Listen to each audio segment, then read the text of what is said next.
অজানা জ্বরে প্রাণ গেল এক শিশুর। দুবরাজপুরে আতঙ্ক। দুবরাজপুর পৌরসভা ৪ নম্বর ওয়ার্ডের বাসিন্দা সোমনাথ মণ্ডলের ৩.৫ বছরের শিশু অরিত্র মণ্ডলের মৃত্যু হয়েছে গতকাল বুধবার অজানা জ্বরের কারণে। পরিবারের সদস্যরা জানান, জ্বর, বমি, পায়খানা এবং মাথা ব্যথার উপসর্গ লক্ষ্য করা যায় অরিত্রের মধ্যে। বেলা বাড়ার সাথে সাথে শিশুটি অচৈতন্য হয়ে পড়ে। তাকে প্রথমে একটি বেসরকারি হাসপাতালে নিয়ে যাওয়া হয়, কিন্তু সেখানে চিকিৎসা না মেলায় দুবরাজপুর গ্রামীণ হাসপাতালে নিয়ে যাওয়া হয়।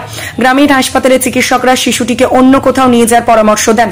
এরপর অরিত্রকে দুবরাজপুরের আরেকটি বেসরকারি হাসপাতালে নিয়ে যাওয়া হয়, যেখানে চিকিৎসার পর কর্তব্যরত চিকিৎসক অরিত্রকে মৃত বলে ঘোষণা করেন।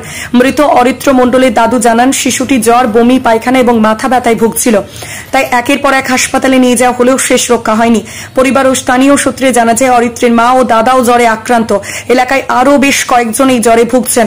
খবর চাউর হতেই জেলার স্বাস্থ্য দপ্তর থেকে একটি মেডিকেল টিম পাঠানো হয়। টিমে ছিলেন জেলার এন্টোমোলজিস্ট প্রিয়ব্রত সরকার, দুবরাজপুর ব্লকের public health manager Rikta Mukherjee সহ আরো অনেকে। তারা পরিবারের সদস্যদের সঙ্গে কথা বলেন এবং অরিত্রের মা ও দাদা রক্তের নমুনা সংগ্রহ করে নিয়ে যান।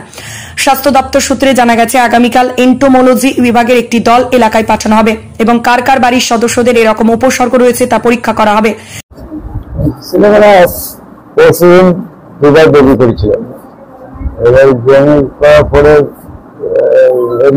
কিছু ছিল না, তারপরে জ্বরটা কিছু ছিল না, বমি করেছিল দুবার। তারপরে বিকালে আবিবাবুকে দেখানো হয়, তো দাবিবাবু বলে ওর কিছু ভয় কিছু নেই। আর বড়টা শরীর খারাপ ছিল, তাকে ওর জ্বর বেশি ছিল, মাথা ব্যথা, জ্বর, পায়ে ব্যথা। ওকে বলেছে যে এটা সামান্য এখন হয়তো ভাইরাস জ্বর, ওই ভয়ের কিছু নাই। আর ওকে বলেছিল যে ঠিক আছে, নিশ্চয় ওকে ওষুধ দিচ্ছি, দরকার হলে খাওয়া যায়। এবার রাত্রে ওই অল্প রাত্রের দিকে জ্বর ছিল, ৯টা ১০টা পরে একটু জ্বর ছিল, মানে ঠিক মতো অন্য দিকের মতো খাওয়া দাওয়া করেনি। সারাদিন ভালো খেয়েছে, কিন্তু রাত্রের দিক থেকে খাওয়াটা মানে সেরকম রুচি মতো খায়।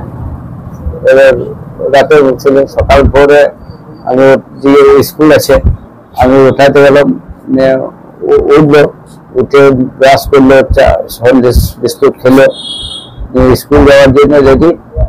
ওর মা সব রেডি করেছে, টিফিন ভরে ব্যাগ সাজানো হয়ে গেছে, যাবে। সেই সময় মনে হচ্ছে যে একটু জ্বর চলে যায়, মানে হু হু করে একটু জ্বর, গা হাত গরম লাগলো, আবার একটু জ্বর এলো। মা বললো যে তাহলে আর যেতে হবে না।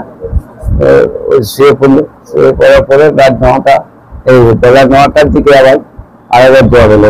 মাথায় জল পটি দিয়ে মা যখন ইয়ে করলো, তখন এমনি ঠিক ছিল। খুব আমি বললাম যে খুব যে হাত পা গরম বা কিছু, মাথা গরম, সেসব কিছু।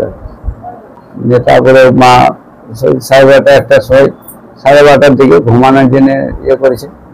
তো যেমন অবস্থায় ঘুমিয়ে সে দিয়েছিল, মানে তাড়াতাড়ির মধ্যে ঘুমিয়ে গিয়েছিল। এবং তারপরে যখন আবার বড় ছেলেটা খাওয়ানোর পরে আবার যখন দেখতেছে, তখন দেখছে সেন্সলেস, মানে কোনো সেন্স নেই।